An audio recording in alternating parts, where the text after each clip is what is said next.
Hi everyone. Every instruction I'm about to give has been confirmed by experts working here in the shop, so take a deep breath. We'll fix this together. If the message "Access Key Disabled" appears on your Subaru, the first thing is not to panic.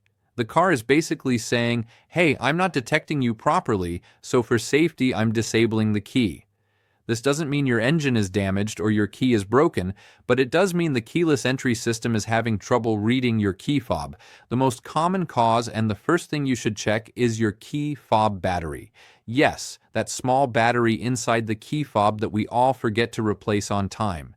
If it's low or dead, the signal it sends to the car is weak or intermittent, and the Subaru interprets that the key doesn't exist, triggering the disabled message. Replacing the battery almost always fixes the problem instantly. But sometimes the battery is fine and the message still appears. This usually happens due to signal interference or blockage. For example, if you have other keys, electronic devices, or metal near the key, the car may not receive the signal correctly.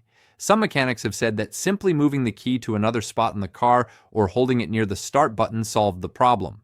Another important factor is the car's 12-volt battery. Some Subarus show "access key disabled" when the battery is weak or related fuses are loose or dirty.